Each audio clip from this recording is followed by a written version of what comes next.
Students welcome again. आज हम लोग इलेक्ट्रोस्टैटिक चैप्टर में जो फॉर्मूला काम में आते हैं उनके डायमेंशन एनालिसिस के बारे में बात करेंगे। राइट गाइस, तो आप लोगों ने कई बार पूछा है तो मैंने सोचा इसके ऊपर एक वीडियो बना लेता हूँ। सबसे पहले बात करते हैं हम लोग एप्सिलॉन नॉट। एप्सिलॉन नॉट होता है permittivity of free space. Right, अब ये परमिटिविटी फ्री स्पेस क्या होता है ये तो हम आपको क्लास 12 में पढ़ाएंगे। यहाँ केवल हम लोग डायमेंशन फॉर्मूला के बारे में बात कर रहे हैं।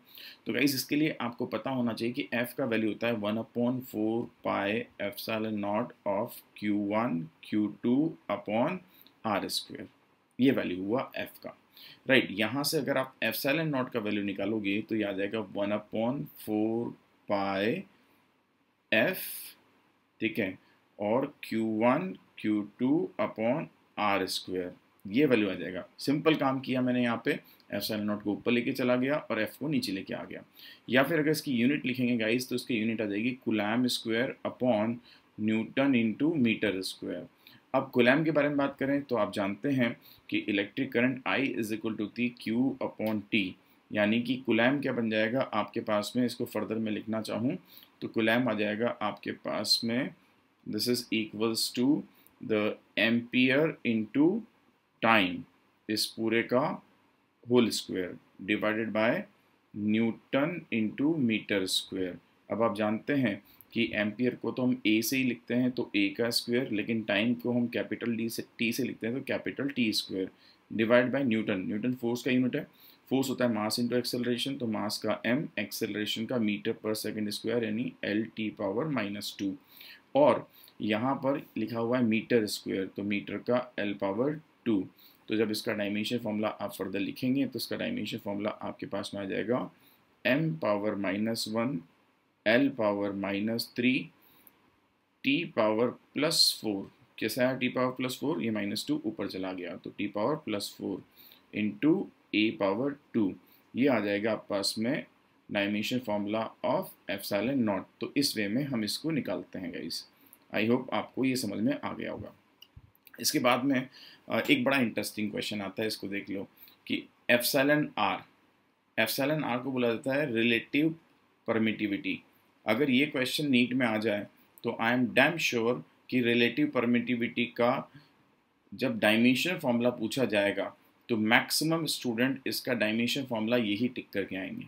जबकि रिलेटिव परमिटिविटी होती है permittivity in a medium divided by permittivity in free space. तो अगर आप देखें तो इन दोनों की यूनिट आपकी कैंसिल आउट हो जाएगी। सो ये जो बनेगा this would be unitless as well as dimensionless. तो जितने भी लोग नीट को भी देने वाले हैं ध्यान रखना कि अगर आपको पूछा गया है कि आप परमिटिविटी का डायमेंशन फॉर्मूला बताओ तो ये होगा, और रिलेटिव परमिटिविटी का डायमेंशन फॉर्मूला नहीं होगा। क्यों? क्योंकि ये डायमेंशन लेस होता है। गाइस आई होप आपको समझ में आ गया होगा। इसके बाद में बात करते हैं बेटा हम लोग नेक्स्ट थिंग इलेक्ट्रिक फील्ड के डायमेंशन फॉर्मूला के बारे में। तो इलेक्ट्रिक फील्ड होता है फोर्स पर यूनिट चार्ज। तो फोर्स का डायमेंशन फॉर्मूला तो आप जानते ही हैं, अब ये भी मैंने बताया, m/L⁻⁻2 डिवाइड बाई चार्ज। तो अभी हमने बात किया चार्ज को हम लिख सकते हैं एम्पियर इंटू टाइम। तो आपके पास में इलेक्ट्रिक फील्ड का जो डायमेंशन फॉर्मूला निकल के आएगा that dimension formula would be equals to the m/L⁻⁻3, ये t ऊपर चला गया तो t⁻3 बना लिया, और A⁻−1 ये निकल के आपके पास में आ गया। राइट, इसके बाद में हम बात करें और क्या क्या काम में आता है तो नेक्स्ट आता है इस चैप्टर में इलेक्ट्रिक पोटेंशियल। इलेक्ट्रिक पोटेंशियल को हम लोग V से लिखते हैं और उसको डिफाइन करते हैं work done per unit charge. हम जानते हैं वर्क होता है force into displacement per unit charge, और अभी अभी बताया कि फोर्स इनटू डिस्प्लेसमेंट तो वही रहेगा, लेकिन चार्ज को लिख सकते हैं हम लोग I इंटू टी।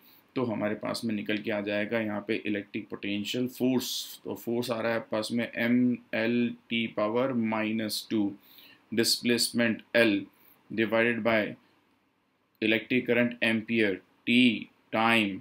तो आपके पास में इलेक्ट्रिक पोटेंशियल का जो डायमेंशन फॉर्मूला निकल के आएगा इस वो आ जाएगा mL⁻2 T⁻³ एंड A⁻⁻1। ये वैल्यू आपके पास में निकल के आ जाएगी और यही आपका आंसर बन जाएगा। तो हमने ये चीज़ देख लिया। नेक्स्ट इलेक्ट्रिक पोटेंशियल के बाद में अगली जो चीज़ यहाँ काम में आती है that is electric flux.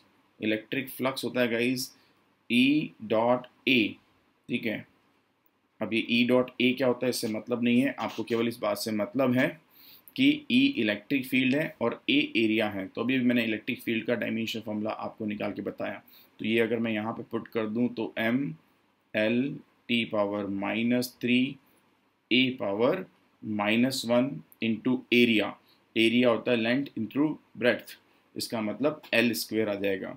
So dimension formula of electric flux, इसको मैं लिख सकता हूँ कि इसका वैल्यू मेरे पास में निकल के आ रहा है M L power 3 T power -3 A power -1। तो ये dimension formula of electric flux निकल के आएगा इस, ठीक है।